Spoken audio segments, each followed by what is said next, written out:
ជាថ្ងៃចុងសប្តាហ៍ខ្ញុំធ្វើដំណើរទៅកាត់សក់នៅខាងរុនតាឯកបាទនេះគឺជាផ្សារតូចនៅតាមដងផ្លូវបាទនៅរុនតាឯក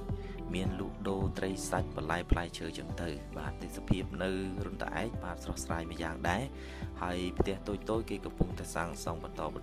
ហើយមានផ្លូវខ្វែងខ្វាត់ច្រើនតែគ្រាន់តែថាបងប្អូនយើងមិនទាន់នៅទីនឹងច្រើននោះទេប៉ុន្តែជាពីផ្លូវវិញគឺថាផ្លូវស្រួលបាទការធ្វើដំណើរមិនថាកង់ថាម៉ូតូទេដោយសារតែផ្លូវគេបានរៀបចំខ្វែងខ្វាត់ស្អាតមែនទែននៅតំបន់នេះខ្ញុំគិតថាមិនយូរទេនឹងមានការអភិវឌ្ឍកាន់តែច្រើនឡើងបងប្អូននឹងមានការមករស់នៅកាន់តែច្រើនជាងមុនដោយសារនៅតំបន់នេះក៏មានអង្គការជាច្រើនបានចុះមកជួយបងប្អូនយើងនៅក្នុងសហគមន៍នៅខាងរុនតាឯកនេះដែរ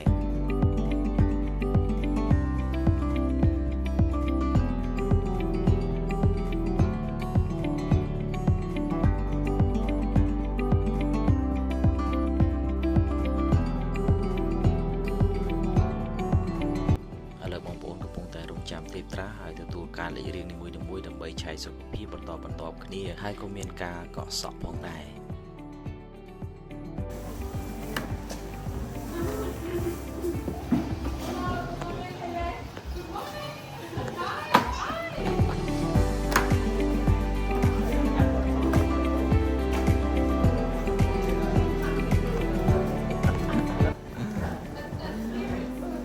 បាត់អេគឺយូរយ៉ាងល្មមស្វាវិញ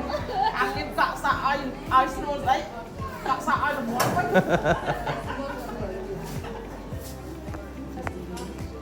គ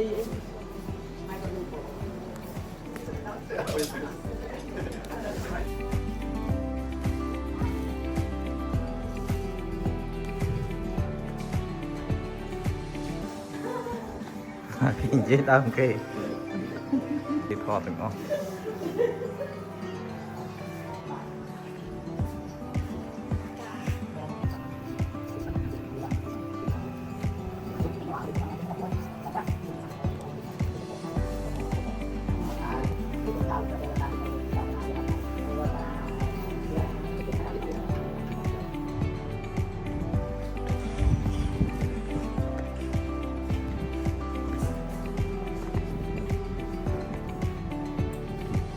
តពីការកាត់សក់រីករាល់ហើយក៏ដល់អាហារថ្ងៃត្រង់បាទថ្ងៃត្រង់មែនគឺម៉ោង 12 បាទឥឡូវថារួចរាល់ហើយក៏ចាប់ដើមធ្វើដំណើរត្រឡប់ទៅវិញហើយ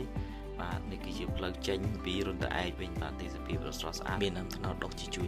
អរគុណច្រើនសម្រាប់ការទស្សនាលើដល់ទីបញ្ចប់ជម្រាបលាបាយបាយ